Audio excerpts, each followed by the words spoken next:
आज इस वीडियो में हम लोग बात करेंगे एक सोल प्रोप्राइटरशिप कंपनी को कैसे रजिस्ट्रेशन कराना है और उसके लिए क्या प्रोसीड्यूर होगा, क्या डॉक्यूमेंट लगने वाला है। तो जानने के लिए वीडियो को एंड तक जरूर देखें। हेलो, मेरा नाम है Aqib Ahmed. Business part YouTube channel में आप सभी का स्वागत है। वीडियो शुरू करने से पहले मेरा आपसे रिक्वेस्ट है कि चैनल पे अगर आप नए हो तो चैनल को सब्सक्राइब जरूर करें। तो चलिए वीडियो को शुरू करते हैं। पहले हम लोग थोड़ा ये जान लेते हैं कि एक सोल प्रोप्राइटरशिप कंपनी क्या होता है। अब कोई एक बिजनेस कोई एक पर्टिकुलर प्लेस या तो फिर कोई पर्टिकुलर लोकेशन पे स्टार्ट कर रहे हो, कोई एक पर्टिकुलर नेचर के ऊपर, तो फिर आपको एक लीगल रजिस्ट्रेशन कराना जरूरी होगा। ये लीगल बिजनेस रजिस्ट्रेशन बहुत टाइप की होती है। उसमें से एक टाइप है सोल प्रोप्राइटरशिप कंपनी। बेसिकली कोई एक फर्म या तो फिर कोई एक कंपनी का अगर एक सिंगल ओनर हो तो इसको सोल प्रोप्राइटरशिप कंपनी कहा जाता है। अब हम लोग थोड़ा ये बात कर लेते हैं, why a sole proprietorship firm या तो फिर कंपनी। सोल प्रोप्राइटरशिप कंपनी किसको रजिस्टर कराना चाहिए? जो बिजनेस या तो फिर जो फर्म में एक सिंगल ओनर हो। मतलब आप अगर कोई स्टार्टअप शुरू कर रहे हो अकेले ही, तो फिर आपको सोल प्रोप्राइटरशिप कंपनी ही रजिस्टर कराना चाहिए। अगर आपका बिजनेस में 2, 3, 4 पार्टनर हो तो आपको ये रजिस्ट्रेशन नहीं कराना चाहिए। तो फिर आपको पार्टनरशिप फर्म रजिस्टर कराना होगा। आप ऊपर आई बटन प्रेस करके जान सकते हो। अब ये बात करते हैं बेनिफिट ऑफ प्रोप्राइटरशिप फर्म या तो फिर कंपनी। सबसे बड़ा बेनिफिट इसमें यह है, इसमें कोई लीगल बैरियर नहीं है एक सोल प्रोप्राइटरशिप कंपनी के लिए। जहां की एक प्रॉपर रजिस्टर्ड कंपनी जैसे कि प्राइवेट लिमिटेड, एलएलपी या तो फिर ओपीसी में बहुत सारे लीगल बैरियर्स होते हैं। उसमें क्वार्टरली, एनुअली कंप्लायंसेस फाइल करना होता है। इसके साथ साथ सीए एंड ऑडिटर भी अपॉइंट करना जरूरी होता है। लेकिन ये सब बैरियर से एक सोल प्रोप्राइटरशिप कंपनी काफी दूर है। आपके ऊपर कोई भी रेस्ट्रिक्शन नहीं है कि आपको इतना सारा लीगलिटीज फॉलो करना है। अब दूसरा बेनिफिट होता है इजी टू मेंटेन। आपको सिर्फ बिजनेस करना है, जो भी टर्नओवर है आपका करंट अकाउंट के थ्रू मैनेज होना चाहिए। इसके ऊपर आपका जितना इनकम टैक्स होगा उसको पेमेंट करना चाहिए। अगर आपका एक जीएसटी रजिस्टर्ड फर्म है तो आपको जीएसटी रिटर्न भरना होगा। बस इतना ही सिंपल है। अब बात करते हैं एक सोल प्रोप्राइटरशिप कंपनी रजिस्ट्रेशन के लिए कौन कौन सी डॉक्यूमेंट जरूरी होगा। जैसे कि आपको समझ में आ गया होगा, एक सोल प्रोप्राइटरशिप कंपनी रजिस्ट्रेशन कराना काफी इजी है, इसलिए इसका डॉक्यूमेंटेशन भी बहुत इजी है।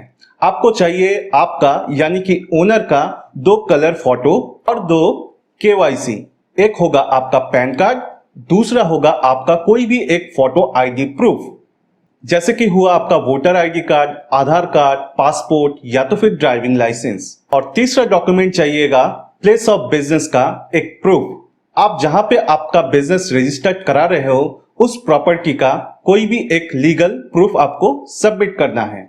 अगर आप म्युनिसिपैलिटी एरिया में अपना प्रोप्राइटरशिप कंपनी का रजिस्ट्रेशन कराना चाहते हो तो आपको इस प्रॉपर्टी का एक म्युनिसिपैलिटी टैक्स रिसिप्ट सबमिट करना होगा। अगर आपका ये प्लेस ऑफ बिजनेस कोई रूरल एरिया पे हो तो फिर आपको ये प्रॉपर्टी का एक डीड या तो फिर एलआर कॉपी आप एज अ प्रूफ सबमिट कर सकते हो। और अगर ये प्रॉपर्टी आपका रेंटेड है या तो फिर आपका किसी और फैमिली रिलेटिव के नाम पे है तो फिर आपको उनसे एक एनओसी लेटर साइन कराना होगा।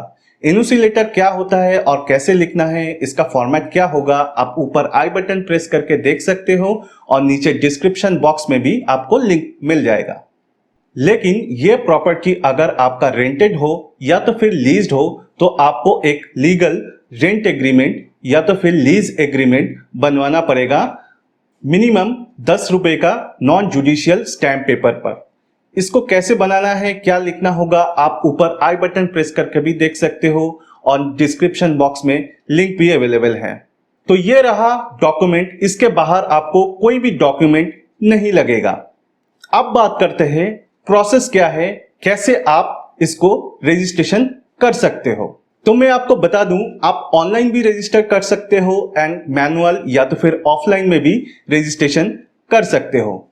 ऑनलाइन रजिस्ट्रेशन के लिए मैं एक अलग सेपरेट वीडियो बनाया हूं। आप ऊपर आई बटन प्रेस करके ऑनलाइन रजिस्ट्रेशन प्रोसेस देख सकते हो। और अगर मैं मैनुअल या तो फिर नॉर्मल प्रोसेस की बात करूं तो आपको सबसे पहले जाना पड़ेगा आपका लोकल म्युनिसिपैलिटी ऑफिस या तो फिर पंचायत ऑफिस में, और आपको कलेक्ट करना पड़ेगा एक trade licence registration application form, जो कि आपका चार्जेस आएगा 25 रुपए से 100 रुपए तक। ये फॉर्म को आपको ठीक ठीक फिलअप करना है और आपका टाइप ऑफ बिजनेस या तो फिर नेचर ऑफ बिजनेस को सही से मेंशन करना है। उसके बाद आपको बहुत सही से कौन सी टाइप की ट्रेड लाइसेंस के लिए अप्लाई कर रहे हो उसको मेंशन करना पड़ेगा। या तो फिर आप इंडस्ट्रियल करोगे, या तो फिर फूड सप्लाई के लिए करोगे, या तो फिर शॉप या तो फिर एस्टैब्लिशमेंट के लिए अप्लाई करोगे।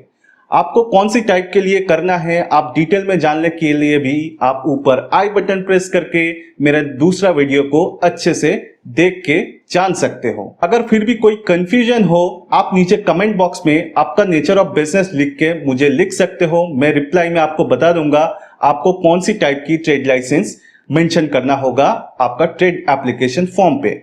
अब स्टेप 2, आपने जो ट्रेड लाइसेंस रजिस्ट्रेशन का एप्लीकेशन फिलअप किए हैं वो एप्लीकेशन फॉर्म और मैंने जितने भी सारे डॉक्यूमेंट बताया वो सारी डॉक्यूमेंट की एक फोटोकॉपी या तो फिर एक जेरोक्स करा के आपका सेल्फ अटेस्टेड या तो फिर हर डॉक्यूमेंट के नीचे आपका खुद का सिग्नेचर करना होगा, और ये सारे डॉक्यूमेंट को आपको ट्रेड लाइसेंस एप्लीकेशन फॉर्म के साथ अटैच करना होगा। लास्ट एंड स्टेप 3, आपको आपका लोकल म्युनिसिपैलिटी ऑफिस या तो फिर पंचायत ऑफिस में दोबारा विजिट करना पड़ेगा और आपको ये एप्लीकेशन फॉर्म ये सारे डॉक्यूमेंट के साथ सबमिट करना पड़ेगा, और उसके साथ साथ आपका ट्रेड लाइसेंस रजिस्ट्रेशन फीस भी डिपॉजिट करना होगा। तो ये हुआ पूरा प्रोसेस कंप्लीट। इसके बाद आपको 7 to 15 वर्किंग डेज वेट करना है। उसके बाद फिर से जाना है, आपका ट्रेड लाइसेंस सर्टिफिकेट इशू कर दिया जाएगा, आपको ये कलेक्ट करना है। ये ट्रेड लाइसेंस सर्टिफिकेट इशू हो जाने के बाद आपको एक बैंक में करंट अकाउंट ओपन कराना होगा, और अगर आप वेस्ट बंगाल जैसे किसी स्पेशल स्टेट पे रहते हो तो आपको एक अलग से पी टैक्स का रजिस्ट्रेशन कराना होगा, और आपका बिजनेस अगर जीएसटी के लिए एप्लीकेबल है तो आपको अलग से जीएसटी भी रजिस्ट्रेशन कराना होगा। वीडियो अगर अच्छा लगा हो तो इस वीडियो को एक लाइक जरूर करें। आपका अगर कोई क्वेश्चन हो तो आप मुझे कमेंट बॉक्स पर जरूर पूछें, और चैनल को अगर अभी तक आपने सब्सक्राइब नहीं किया है तो चैनल को प्लीज एंड प्लीज जरूर सब्सक्राइब करें। वीडियो को एंड तक देखने के लिए बहुत बहुत शुक्रिया। नेक्स्ट वीडियो में हम लोग बात करेंगे टॉप 3 मिस्टेक जो कि एक ट्रेड लाइसेंस रजिस्ट्रेशन के दौरान हो जाता है। मिलते हैं अगले वीडियो में।